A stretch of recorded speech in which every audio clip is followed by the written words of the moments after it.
오늘 우리에게 주신 하나님의 말씀 미가 3장 5절에서 8절입니다.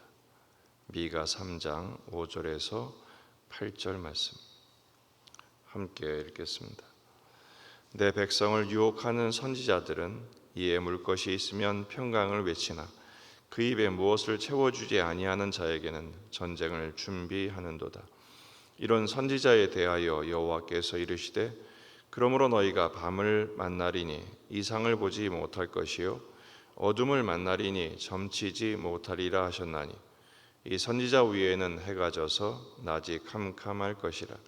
선견자가 부끄러워하며 술객의 수치를 당하여 다 입술을 가릴 것은 하나님이 응답하지 아니하심이거니와 오직 나는 여호와의 영으로 말미암아 능력과 정의와 용기로 충만해져서 야곱의 허물과 이스라엘의 죄를 그들에게 보이리라. 아멘. 본문에 계시된 주님은 어떤 분이십니까? 오직 성령으로 충만하여 복음을 전하기를 원하십니다. 8절 오직 나는 여호와의 영으로 말미암아 능력과 정의와 용기로 충만해져서 야곱의 허물과 이스라엘의 죄를 그들에게 보이리라. 아멘. 3장에서 미가의 두 번째 설교가 이어집니다. 내가 또 이르노니 그러면서 설교하는데 1절부터 4절은 정치 지도자들의 만행을 고발한다면 5절에서 7절은 종교 지도자들의 만행을 악행을 폭로하고 있습니다. 내 백성을 유혹하는 선지자들은 이에 물 것이 있으면 평강을 외치나 그 입에 무엇을 채워주지 아니하는 자에게는 전쟁을 준비한다고 그렇게 고발하죠. 입에 먹을 것을 주면 샬롬 장사를 합니다. 소득이 없으면 전쟁이라고 협박을 하죠. 기준이 하나님의 말씀이 아니라 그들의 밥벌이가 되어버렸다라는 것입니다. 그 결과가 무엇입니까? 7절 선견자가 부끄러워하며 술객의 수치를 당하여 다 입술을 가릴 것은 하나님이 응답하지 아니함이라 말씀하시죠. 그들이 밤을 만난다고 합니다. 6절에 이상을 보지 못하고 어둠을 만나리니 점치지 못하리라. 왜냐하면 선지자 위에 해가 져서 낮이 캄캄할 것이라. 하나님이 그들의 영성을 가리워 버리시니까 보이지도 볼 수도 알 수도 없게 된 것입니다. 그러니까 선지자들이 수치를 당하죠. 부끄러움을 당합니다. 왜 그렇습니까? 하나님이 응답하시지 않기 때문입니다. 사사시대가 왜 영적인 암흑기입니까? 말씀이 희귀한 시대였기 때문입니다. 이상을 볼 수가 없었죠. 사사시대 엘리가 그렇게 어두운 영성의 지도자였고 또 발람조차 불의의 삭슬 사랑하여 하나님의 말씀대로 하지 않습니다. 말씀을 듣지 않으니까 나귀를 보내서 그의 미친 행동을 경고하셨죠.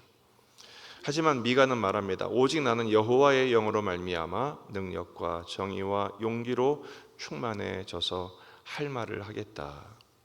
바로 야곱의 허물과 이스라엘의 죄를 그들에게 폭로한 것입니다.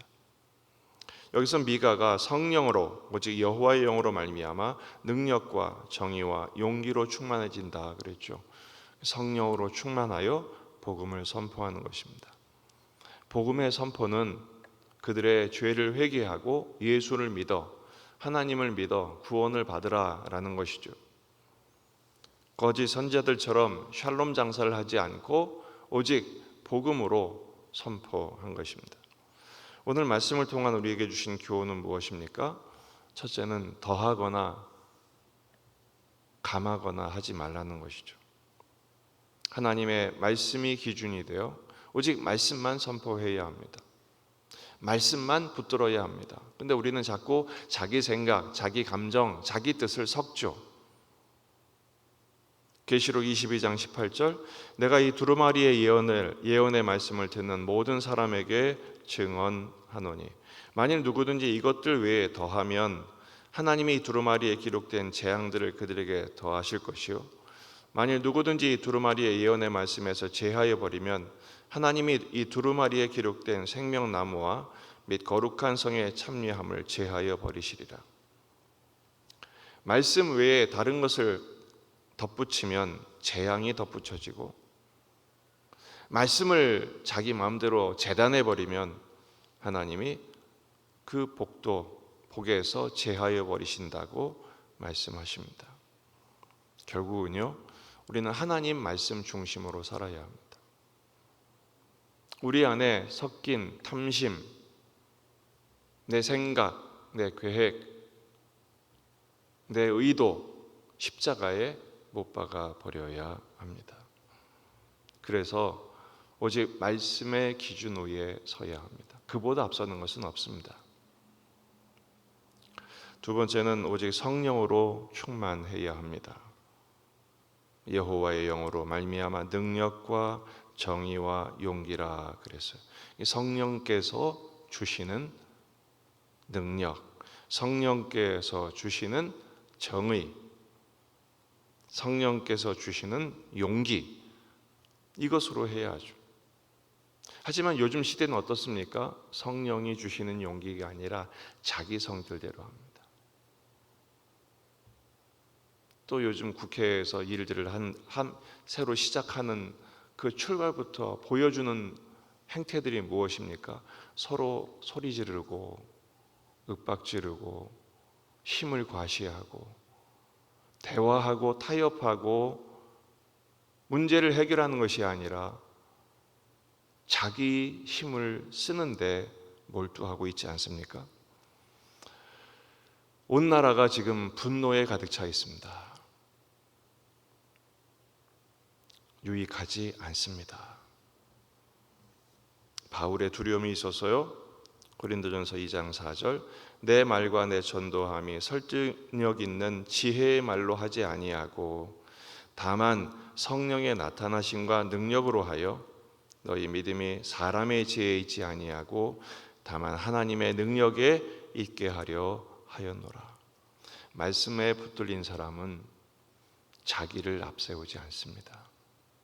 오직 성령께서 감동하시는 대로. 성령은 진리의 영이시거든요. 베레아 사람들은 신사적이어서 그랬죠.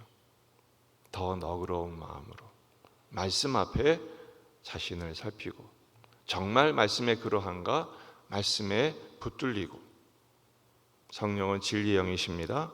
진리의 말씀으로 붙들린 우리가 되기를 주의 이름으로 축원합니다. 성령 충만은 결국 말씀 충만이요, 말씀 충만은 예수 충만인 것입니다. 예수님의 성품으로 채워지는 것이죠. 더 나아가 여기서 오직 여호와의 영으로 정의와 그랬죠. 미가서의 정의는 무엇입니까? 원래 정의는 하나님을 드러내는 것이거든요. 미가 6장 8절, 사람아 주께서 선한 것이 무엇임을 내게 보이셨나니 여호와께서 내게 구하시는 것은 오직 정의를 행하며 인자를 사랑하며 겸손하게 내 하나님과 함께 행하는 것이 아니냐. 참된 정의는 복음을 삶으로 증명하는 것입니다.